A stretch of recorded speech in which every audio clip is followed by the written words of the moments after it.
بسم اللہ الرحمن الرحیم۔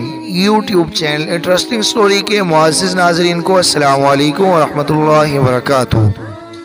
معزز ناظرین، اگر آپ ہمارے چینل پر نئے ہیں تو ہمارے چینل انٹرسٹنگ سٹوری کو سبسکرائب کر لیں اور ویڈیو کو لائک کر لیں اور اس ویڈیو کو اپنے دوستوں سے لازمی شیئر کیجئے اور فیڈ بیک کے طور پر کمنٹس باکس میں اپنی رائے کا اظہار ضرور کیجئے۔ تو لیجئے اب بغیر کسی تاخیر کے چلتے ہیں اپنی ویڈیو کی جانب۔ انٹرسٹنگ سٹوری چینل کے معزز ناظرین، اس ایپیسوڈ میں آپ دیکھیں گے کہ تناوش کی عزت کے لوٹنے کا وقت آ گیا ہے، تناوش کے ٹوٹ کر بکھر جانے کا وقت آ گیا ہے، جو کہ یقیناً آپ کو بھی یہ ایپیسوڈ بہت زیادہ غمگین کر دے گا۔ اب چلتے ہیں بغیر کسی ویسٹ کے اپنی ویڈیو کی جانب۔ وہ اس کی تقلید میں اٹھتے ہوئے بولی، اگر یہ سوچ رہے ہو کہ کسی خوبصورت لڑکی کو بھیج کر کبیر دادا کے دل سے اس کی محبت نکال دو گے تو غلطی پر ہو۔ پاشا نے دروازے کی طرف قدم بڑھا دیے، وہ بھی اسے رخصت کرنے کے لیے ساتھ چل پڑی تھی۔ ڈرائنگ روم کے دروازے کے ساتھ رکتے ہوئے پاشا پیچھے مڑا۔ ویسے کیا خیال ہے، اگر وہ معصوم کمینی ڈائن بابی نہ رہے تو کبیر دادا کتنے دنوں میں سنبھل جائیں گے؟ کیا مطلب؟ نگی ہکلا گئی تھی۔ پاشا ہنسا، اب موت تو کسی کو کسی بھی وقت آ سکتی ہے نا۔ اگر کبیر دادا کو معلوم ہو گیا کہ اس کا قاتل کون ہے تب؟ یقیناً نگی تناوش کی موت کے حق میں نہیں تھی۔ وہ معصوم گڑیا سی لڑکی اسے بھی بہت پیاری لگی تھی۔ پاشا تیقن سے بولا، زیادہ عرصہ خفا نہیں رہ سکیں گے، خاص کر اس صورت میں جب انہیں اچھی طرح معلوم ہوگا کہ یہ قدم ان کی بہتری کے لیے اٹھایا گیا ہے۔ کوئی اور حل نگی واضح طور پر مخالفت نہیں کر سکتی تھی۔ میں فضول سوچوں میں دماغ نہیں تھکاتا، کہتے ہوئے پاشا چل پڑا، اور ہاں، کار کا دروازہ کھولتے ہوئے وہ ایک بار پھر اس کی طرف متوجہ ہوا۔ اگر کبیر دادا کو یہ بات اس کمینی لڑکی کی موت سے پہلے معلوم ہو گئی تب بھی ایک لڑکی مرے گی ضرور۔ اب یہ خود سوچ لینا کہ کس لڑکی کی جان تمہارے لیے قیمتی ہے۔ اس کے جواب کا انتظار کیے بغیر ڈرائیونگ سیٹ پر بیٹھ کر اس نے کار آگے بڑھا دی۔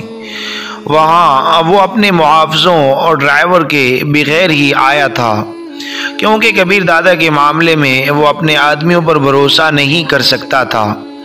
نگی پریشان نظروں سے اسے گھورتی رہ گئی تھی۔ تناوش کو بچانے کے لیے وہ کچھ نہیں کر سکتی تھی کہ اس کے نزدیک اپنی جان تناوش سے کئی گنا اہم تھی، بلکہ اپنی جان کا کسی دوسرے کے ساتھ تقابل کرنا ایک مذاق ہی تو تھا۔ ایس پی ضمیر حسین نوشاد افریدی اور اخلاق حسین کو گزشتہ دن کبیر دادا سے ہونے والی ملاقات کی تفصیل بتاتے ہوئے آخر میں کہہ رہا تھا، جلد سے جلد اسے لگام ڈالنے کی کرو، ورنہ وہ ہم سب کو برباد کر دے گا۔ اپنا فن خان اتنا بھی فن خان نہیں ہے، نوشاد افریدی نے منہ بنایا۔ افریدی صاحب، بڑکے مارنے سے کام نہیں بنتا۔ اس دن اس نے ایک ہاتھ سے تمہیں زمین سے اٹھا کر دیوار سے لگا دیا تھا۔ بڑی مشکل سے شہاب قصوری اور بابر حیات نے تمہیں اس کی گرفت سے آزاد کرایا تھا۔ نوشاد افریدی خسیاتے ہوئے بولا، میں تو بس یہ کہہ رہا تھا کہ اس سے ڈرنے کی ضرورت نہیں ہے۔ ایس پی بغیر لگی لپٹی بولا، تو کس سے ڈریں؟ شاہ صاحب کو اس کی رکھیل سے معافی مانگنے کا مشورہ تو تم نے بھی دیا تھا۔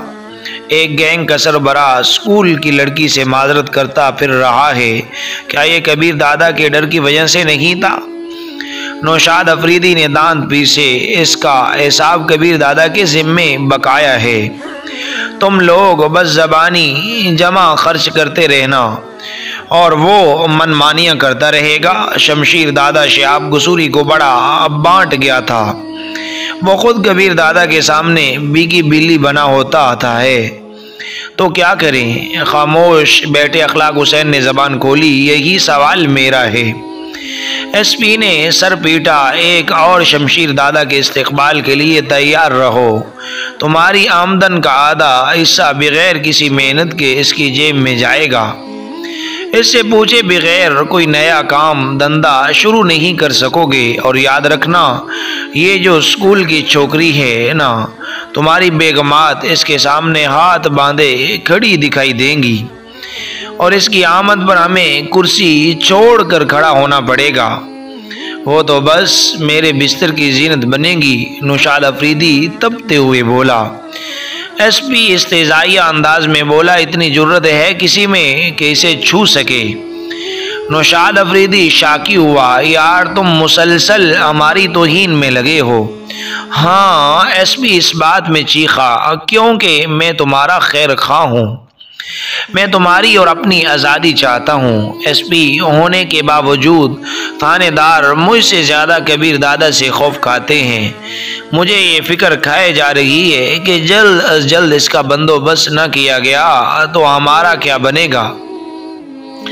اخلاق حسین نے مشورہ دیا، اگر کاشف راجپوت اور پاشا کو ساتھ ملائیں تو اس سے مقابلہ کرنا مشکل نہیں رہے گا۔ خواب دیکھنا بند کر دو۔ کبیر دادا کی طرف چلنے والی گولی کے سامنے پاشا اپنا سینہ تاننے سے بھی نہیں ہٹے گا۔ کاشف راجپوت کو بھی اس سے توڑنا مشکل ہے، وہ بہت پرانے دوست ہیں، اور کبیر دادا سے جو خطرات ہمیں محسوس ہو رہے ہیں اس میں کاشف راجپوت اور بہرام پاشا کے فائدے پوشیدہ ہیں، وہ کبھی بھی اس کے خلاف نہیں ہوں گے۔ اگر پاشا کو سربراہی کا لالچ دے دیا جائے تو اخلاق حسین نے اپنی بات پر قائم رہنا چاہا۔ اقتدار کا لالچ تو بیٹے کے ہاتھوں باپ کا قتل کروا دیتا ہے۔ اقتدار ہے کس کے پاس جو پاشا کو لالچ دیا جائے؟ کبیر دادا صرف لڑائی بڑائی کا ماہر نہیں ہے، لومبڑ کی طرح چلاک بھی ہے۔ اپنے گینگ میں موجود طاقتور آدمی کو اس نے بغیر دیر لگائے علیحدہ گینگ بنا کر دے دیا۔ وہ پاشا جسمانی لڑائی میں اس سے کم تر ہے، مگر کبیر دادا جانتا تھا کہ ایک دن وہ پاشا سے کمزور ہو جائے گا، اور اس وقت شاید پاشا اقتدار کی ہوس میں سے نقصان پہنچانے کی کوشش کرے گا۔ اس لیے اس نے پہلے سے اس خطرے کا سدِ باب بھی کر دیا۔ وہ پاشا کو مزید زیر بار بھی کر سکتا تھا۔ میرا مطلب ہے ہم پاشا کو کہہ سکتے ہیں کہ کبیر دادا کے خاتمے کے بعد ہم تمام اسے شہاب قصوری کی جگہ سربراہ بنا لیں گے۔ اخلاق حسین نے اپنی بات کی وضاحت کی، اور وہ ہماری بات پر یقین کر لے گا۔ عقل کے دشمن، ہم جہاں 3 سربراہ بیٹھے ہیں پاشا، ہم 3 پر تو یقین کر کے کبیر دادا کے خلاف محاذ میں شامل نہیں ہوگا نا؟ تمہارا مطلب ہے ہمیں باقیوں کو ساتھ ملانا پڑے گا۔ اخلاق حسین نے پرخیال انداز میں سر ہلایا۔ SP نے اس بات میں سر ہلایا، ہاں، مگر پاشا کسی صورت کبیر دادا کے خلاف کام نہیں کرے گا، الٹا ہمارا بانڈا پھوڑ دے گا۔ آخر تم لوگ شمشیر دادا کو بلانے کی کوشش یوں نہیں کرتے؟ نوشاد افریدی کئی بار دیا ہوا مشورہ دہراتا رہا۔ SP نے منہ بنایا، کیا کہہ کر بلاؤ گے کہ کبیر دادا نے اخلاق حسین شاہ کی توہین کی ہے، اور وہ جہاں آ کر کبیر دادا کو قتل کر کے چلا جائے گا، اس کے ساتھ یہ بھی کہ وہ شہاب قصوری کی جگہ لینا چاہتا ہے۔ جب تمام اس کے خلاف گواہی دیں گے تو یقیناً شمشیر دادا اسے سزا سنائے بغیر نہیں ٹلے گا۔ نوشاد افریدی نے اپنے مشورے کی تائید میں دلیل دی، کون سے تمام اس کے خلاف گواہی دیں گے؟ زیادہ سے زیادہ اگر سارے متفق ہو سکتے ہیں تو اس بات پر کہ کبیر دادا نے شاہ جی کے ساتھ زیادتی کی ہے، ورنہ فصیح الدین اور فاسی ہاتھ چھٹ کے ساتھ کبیر دادا کی اچھی خاصی تو میں ہوئی ہے، مگر وہ بھی کبیر دادا کے خلاف اس حد تک جانے کو تیار نہیں کہ اسے قتل کر دیا جائے۔ تم لوگوں کے قائم کیے ہوئے مقدمے پر بہت ہوا تو شمشیر دادا اسے تنبیہ کر دے گا، ہمارا مسئلہ پھر بھی حل ہوتا نظر نہیں آتا۔ خاص کر تم دونوں تو یوں ہی اس کی رکھیل پر رالیں ٹپکاتے رہ جاؤ گے۔ ایس پی نے حقیق کا پٹارا کھولا۔ یار تمہاری باتیں دل کو لگ رہی ہیں اور ہماری عقل تو اس معاملے میں جواب دے گئی ہے، سمجھ میں نہیں آ رہا کیا کیا جائے۔ اخلاق حسین نے شکست تسلیم کرنے میں عافیت سمجھی تھی۔ نوشاد افریدی کا بے بسی کی اثرات سے چہرہ بھی اس سے متفق نظر آ رہا تھا۔ میں جانتا تھا آخر یہی سننے کو ملے گا، لیکن میں تم دونوں کی طرح سویا ہوا نہیں ہوں۔ مجھے فکر ہے اور اس کی رکھیل کی آمد سے پہلے ہی مجھے کبیر دادا کھل رہا ہے، اور اب اس نے ایسے مواقع فراہم کر دیے ہیں کہ ہم اسے مزید الجھا سکیں۔ یاد رکھنا، چلاک، عیار اور طاقتور مرد بھی اگر مار کھاتا ہے تو کسی نازک اندام عورت کے ہاتھوں۔ پیار، محبت اور عشق وغیرہ ایسی لا علاج بیماری ہے جو انسان کی صلاحیتوں کا بیڑا غرق کر دیتی ہے۔ اس کے سوچنے سمجھنے کی صلاحیتیں بس اسی شخصیت کے گرد گھومتی رہتی ہیں جس سے وہ پیار کرتا ہے، اور خوش ہو جاؤ کہ کبیر دادا کو یہ بیماری لگ چکی ہے۔ وہ چھوٹی سی چھوکری اس خبیث کے اعصاب پر سوار ہو چکی ہے۔ اس معاملے میں اس کا چہیتا پاشا بھی بہت پریشان ہے۔ شاہ جی کے ہاں پارٹی کے موقع پر میرے آدمی نے پاشا اور کاشف راجپوت کی باتیں سنی ہیں۔ پاشا کا موقف اس بارے بالکل واضح ہے۔ وہ کبیر دادا کو اس چھوکری سے دور کرنے کی کوشش میں ہے۔ گزشتہ رات کبیر دادا کی پرانی منظور نظر نگی بھی اس کی کوٹھی میں جاتی دیکھی گئی، لیکن 1 گھنٹے بعد ہی وہ واپس جا رہی تھی، چاہے اس کی آمد کا جو بھی مقصد ہو۔ مگر کبیر دادا نگی جیسی لڑکی کے ساتھ رات گزارے بغیر اسے نہ جانے دیتا، پر اس نے ایسا کچھ نہ کیا کیونکہ وہ خبیث اس چھوکری پر بری طرح فریفتہ ہو چکا ہے، اور اس کی اسی کمزوری کو ہم اپنے مقصد کے لیے استعمال کر سکتے ہیں۔ کیسے؟ دونوں بیک زبان مستفسر ہوئے۔ ایس پی فقریہ لہجے میں بولا، اس کیسے کی تلاش میں جانے کب سے اس خبیث کی نگرانی کروا رہا ہوں۔ یقیناً اس پر ہاتھ ڈالنا نہایت مشکل تھا، لیکن اب اس نے خود ہی یہ موقع فراہم کر دیا ہے۔ اگر یہ رکھیل اس کی زندگی میں نہ آتی تو شاید میں یہ منصوبہ نہ بنا پاتا۔ اب پھوٹ بھی دو۔ نوشاد نے بے صبری کا اظہار کیا۔ اخلاق حسین بھی اشتیاق امیز نظروں سے ایس پی کو دیکھ رہا تھا۔ کیا تم دونوں جانتے ہو کہ فصیح الدین شمشیر دادا کا ماموں زاد بھائی ہے؟ اخلاق حسین بولا، اتنا تو معلوم تھا کہ فصیح الدین شمشیر دادا کا رشتہ دار ہے، مگر رشتے کی نوعیت جاننے کی زحمت میں نے کبھی نہیں کی۔ نوشاد افریدی نے بھی اس بات میں سر ہلاتے ہوئے اخلاق حسین سے اتفاق کیا تھا۔ چلو میں بتا دیتا ہوں۔ اب منصوبہ یہ ہے کہ اگر کبیر دادا فصیح الدین کو اپنی رکھیل کی وجہ سے قتل کر دیتا ہے تو ہمیں شمشیر دادا کو بلانے کی ضرورت نہیں پڑے گی، بس اس تک یہ اطلاع پہنچانے ہی سے مسئلہ حل ہو جائے گا۔ بہت اچھی سوچ ہے، مگر یہ ہوگا کیسے؟ یوں ہی خواہ مخواہ تو کبیر دادا اتنا بڑا قدم نہیں اٹھانے والا۔ ایس پی معنی خیز انداز میں بولا، اگر فصیح الدین اس کی لاڈلی کو اغوا کر کے اس کے ساتھ رنگ رلیاں منا رہا ہو اور کبیر دادا عین موقع پر پہنچ جائے تو اندازہ لگاؤ کیا ہوگا۔ نوشاد نے کہا، سوال تھا کہ یہ ہوگا کیسے؟ فصیح الدین اور فاسی ہر شب اتوار اپنی ایک مخصوص کوٹھی میں گزارتا ہے جو اس کا خفیہ عیاشی کا اڈا ہے۔ رات کے 8 بجے ہی وہ وہاں پہنچ جاتا ہے۔ اس کے خاص آدمی نے وہاں ایک خوبصورت لڑکی پہنچانی ہوتی ہے۔ پچھلے چند برسوں میں نے ایک اتوار کی شب بھی وہاں جانے سے ناغہ نہیں کیا، تو وہ دونوں ابھی تک بھی اس کی بات نہیں سمجھے تھے۔